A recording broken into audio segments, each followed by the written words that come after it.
You ready to bring up some of these superstars that we got here? I'm as ready as I'll ever be. You know, it's awesome. It never gets old, dude. Little Carmichael Dave, the 17, 18-year-old Carmichael Dave's heart just starts skipping a little bit when it doesn't get old. Whether we work with them, whether we're around them in media days, covering them, they're still Sacramento Kings legends. So you're just going to make this weird, huh? Completely just gonna weird. Make this as weird as possible. I will be basically the representative of everybody there up here. Right. You be the professional. Right. I'll be the professional, and I'll bring the first one to the stage. Number 10. Woo. Number 10. He's going to bring all of his muscles with him, too. Y'all make some noise for my man, Mike Bibby. Get them muscles up there. Coming to the stage from Pepperdine University, also my sister's alma mater, that means nothing, and to guard for your Sacramento Kings, the one, the only, Doug Christie. That's a nice hat. Thank you, sir. So I got the last one. How about you got the anchor. General manager of your Sacramento Kings, ladies and gentlemen, Vlade Divac. Hello. Just want to be clear, every member of the Sacramento Kings is back there watching Tiger golf.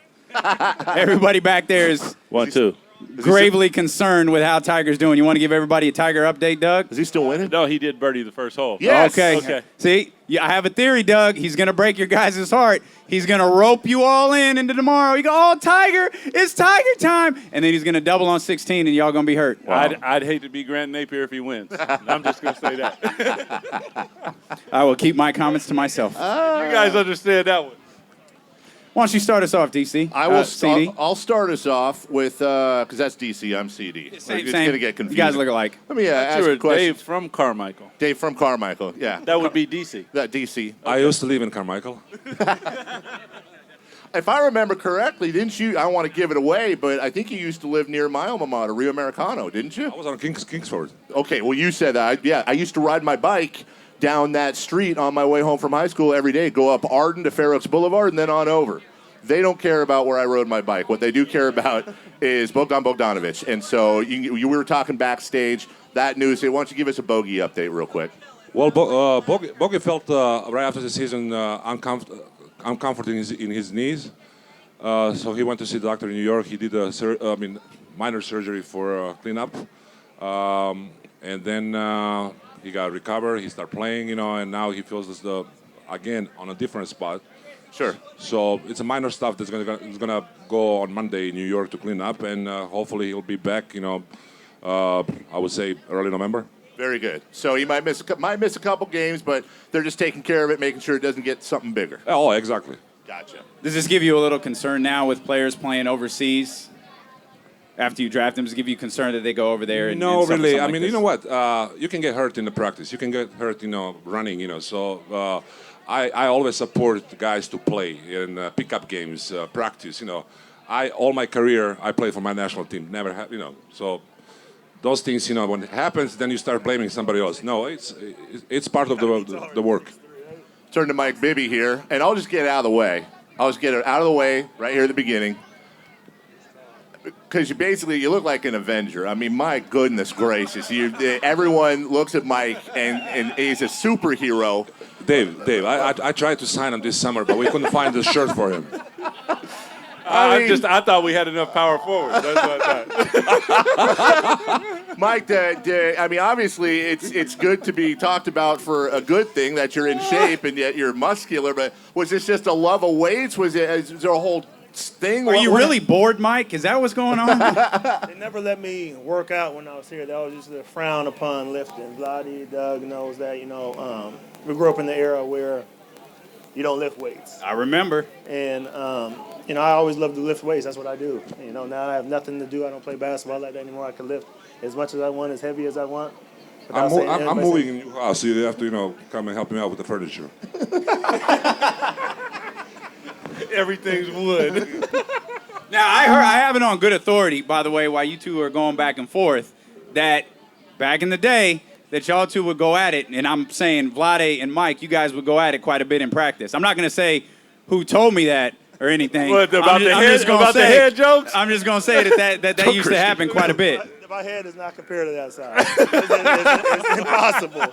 It's the biggest head I ever seen. Well, and Mike gets a bad reputation, too, and I want to stand up for him because I remember when I used to have Francisco Garcia on my show when he was a rookie. One of the first stories we actually got him to open up with was either pre- or post-practice shooting contests. And I'd say, did you ever lose money to Mike? And he turned pale white, and he said, yeah, but Mike cheats.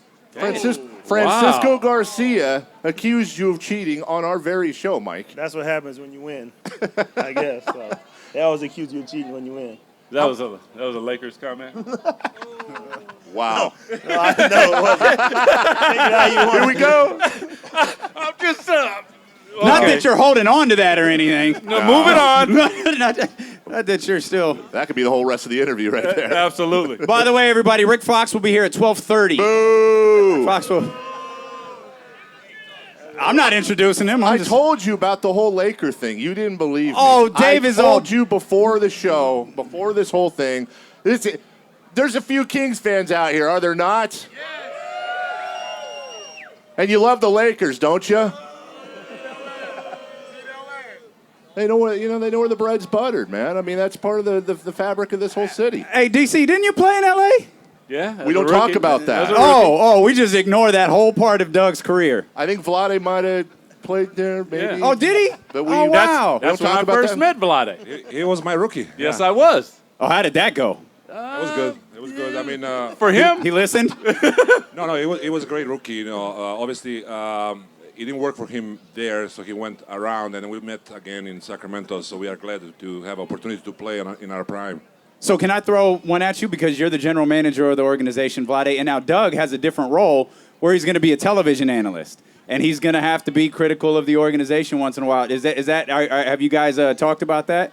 No, because that's how we treat each other. I mean, even when we played together, we told each other, you know, straight in the face what's happening, you know, and criticize each other. That's how you get better. So if Doug was your rookie, and then wasn't Vince Carter your rookie? Yes, he was. So when Vince came here, was he like your grand rookie? And then you guys had that relationship? I see how you did that, Yeah, Dave. That was yeah. solid. 3 degrees of separation here. That was really good. Doug, I'm going to hop on Damien's question. You know, this isn't going to be your first year doing color commentating, but you're going in there pretty much full time. Yep. How excited? This is a whole different level of excitement for you, I would imagine. It is, man. I consider myself a basketball nerd. I enjoy it. I enjoy all the aspects. Jerry Reynolds and Grant have been very gracious to me, especially Jerry, with any information that I needed, and the organization has been fantastic. So it's been a seamless kind of a flow. Obviously, for me, I'm excited because such a young team, and when you get to know them and you get to be around them, it's like your kids. It's like watching them grow, and that for me is just like, man, go. You know, you want to rip off my sweats and go out there, but I'm too old for that. So I'll watch and cheer from the sideline. Right. Try to be. If Vlade needed you for 10 minutes, could you do it? Got 10 minutes in me. You just got to make sure that he's got to pay me for the whole thing. But I got 6 fouls. Oh boy, Dougie, believe me, if you pay for 10 minutes, that's going to be more than you made it when you played. Exactly. That's my whole point. That's what I'm saying. Like 10 minutes, I'm in. Now, Mike, you said you don't, you're all about the gym and working out and all that, but I did see you in Oakland for the Big Three. You still ball a little bit. Is that something that you're going to keep doing with Ice Cube and that crew over there? Yeah, I'm going to stay over there for a little bit. It's fun. You know, you get the camaraderie with the guys, all the guys that play, you know, the guys that I grew up playing with. And, you know, just to hang out and, you know, just go eat dinner and stuff and hang out. You know, it's good. It's good to be back. It's almost like the NBA vibe again. Yeah, I mean, it's cool. I mean, the game I was at, obviously Cube is there, front row and center, but LL Cool J was there. Obviously, Dr. J is the coach. There's some pretty heavy hitters there in the Big Three. Yeah, I think it's gonna be big time. You know, I mean, it's moving up. You know, the first year no one knew how it would do, and you know, I mean, it was competitive. We were still playing. You know, guys were out there. You know, I think after the first week they realized how tough it was going to be, and you know, people started working out. I thought they were going to come in and thought it was going to be easy and show that you know people have been working out, and you know, people went back in their house and started working out. And the coaching's in your blood, though, isn't it? I mean, at some point, and I know you've definitely, you know, obviously with the kids and all that, is that something that eventually, do you ever want to be on an NBA bench? Uh-oh, what'd I do? Eventually, I'd like to. No, Mike, That was solid. Mike is going to be good coach. You know, he was the point guard. He was basically coach on the floor. So Right. I have no doubt that down the road that he's going to get there. Yeah, He's already been on the bench. He was on the bench in Memphis this summer league. Saw that down there. Anyone else up here want to coach? Yeah. Okay. I'm resigning right now. Damien, I just want for the record, did you see when Mike got up? I very quickly started to go. I did not know what he was doing. Now he's gonna smack the hell out of you. I said, did I just say something wrong? Because I mean, again, Solid move. Solid move. Avenger. He's an Avenger, exactly. Well, I know this. If he does get in the cut, all the players are going to listen to him because he will that's pump right. them. Vlade, how excited are you? I mean, I know it's kind of the standard, sports talk radio question. What are you going to do? Say I'm not excited, but really, how stoked are you for the upcoming season? Well, Doug just said it. You know, when you're around those kids, for the last couple of years, you see them grow together. You know, you have to live with them. And absolutely exciting about the season. I think we had a few great talents on our team, and I think it's going to be great. We're going to play up tempo. We're going to be very athletic. We have one of the fastest point guards in the league, so we're going to push the ball. What did you fall in love with regarding Marvin Bagley? From Arizona, I coached him when he was 12. He played with our team when he was 12. Wow. So it was a hell of a draft pick. I think he's gonna do great. Well, I think definitely he's going to be elite in this league. He's young. He wants to work. He's doing a lot of stuff even in college. I don't know how many people know. Basically, he skipped the high school to get there and compete with much older guys. He's gonna need some time, but definitely he's gonna be an elite player in this league. Well, I think I remember reading, kind of like what you just said, this should have been his freshman year. And he joined Duke at the very last minute, and then along with Wendell Carter in that system, just absolutely dominated. And you said, and I hope you don't mind me saying this, but what we were talking a while back about Marvin, and I think we brought up Wendell as well. You think Marvin's going to be far better than he was in that Duke system because he's not going to have those same constraints. Well, you have to know, the Duke system. They play. They said like he's not a shot blocker. But they play the zone. Right. So when I saw him in a practice, Doug was there. He's blocking shots. He's rebounding. He's running. When he develops his outside shots, he's going to be a very, very, very good player. I didn't know you had a scout, by the way. I didn't know you had an extra scout on Marvin Bagley over there. Yeah, I didn't know that either. I had no idea. That's breaking news. Good thing of all, he's a great kid. You got a good family and great kid. You guys are gonna love him. Did he stand out to you when you said what, 12? 12. It might have been 14. 14 right in there, but did you kind of know right then? I mean, he was 6'11" back then, so I mean, you can't go wrong. You can't go wrong with that. So I mean, he's just a good kid all the way around. So is Harry Giles already the greatest basketball player that ever lived, or not yet? Because everything we hear coming out of practice is he's getting very close. Okay, I shouldn't have a favorites, but let me explain about Harry. Talented kid, working hard. Last 2 years he went through the tough time, but mentally he was so strong to overcome all those stuff. But let's not put so much pressure on the kid. Let him just play. Let him have fun. He'll get there. So hold off on the enshrinement, not yet. No, on the expectations. Just let him, be that's who he really is. tough because some guys came out of practice. Yes, I will tell you. Look. Wow. Looking at him, the comparisons to you shake his hand, it reminds me of Webb's hands. Watching him hold the basketball, pass the basketball, he has things in an instinctual way that you can't teach, and then he has a mean streak to him that isn't around that much today. So from that standpoint, everything is there, and I'm going here with it. Okay. I like what I see. Same thing. We all love what we see, but don't He forget. has to do it. Last 2 years he played what? Two games, 3 games In college, really nothing. He'll need some time, but we are all confident. Well, and one other thing I've noticed about him, too, and you guys know him and are in practices with him, he seems like he's an alpha dog. He hasn't even stepped on the floor in an NBA game, and it seems like within a month or two, no offense to any of the other players, but there's always a dog that steps up. He seems like he's going to be that guy. No question. He's that kind of guy, and that's what we need on our team, The more of those you have in practice, the better the practice, because they butt heads and they get after each other.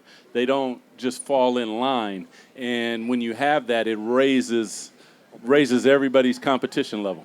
So who did that for you guys when you guys were playing together? Who was the one who always had something to say during practice? Well, Bobby Was talked a challenging? lot, but let's not talk about that. No, oddly enough, it was everybody. We challenged each other, especially like with our starting group. The second group, in my opinion, could have been a really good team in the NBA all by themselves. That would be a playoff team for sure. Absolutely. So they would beat us in practice, and then they would start talking.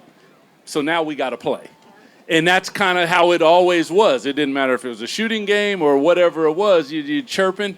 So everyone, it wasn't necessarily alpha doggish. It was just the environment was there. Yeah, pushing each other, yeah. I got to ask one last question. I think this, obviously, this is before Mike joined the team. And Doug, I'm trying to know the timing here. Vlade, I know you were there. I saw a clip of Chris Webber the other day telling a story I didn't know. Is there any truth to the rumor that at one point when Jason Williams was a rookie, he rode underneath the bus because he didn't want anybody messing with him, and they opened up the luggage compartment, and there he was on his headphones because he didn't want anybody messing with him, just chilling and listening to music. Is that true? Yeah, it was a ride from Boston International Airport to hotel. It was cold. It was very cold, yeah. Very cold. And Jason's riding, imagine this, a big luxury bus where all the suitcases are, and Jason Williams is just chilling with his headphones on and his hoodie. He could have fallen out or something, and he rode all the way from the airport to the hotel. Yep. Because he didn't want to get messed with. 'Cause you guys were like that to your rookies. He's an interesting character. That's extreme. That's extreme, though.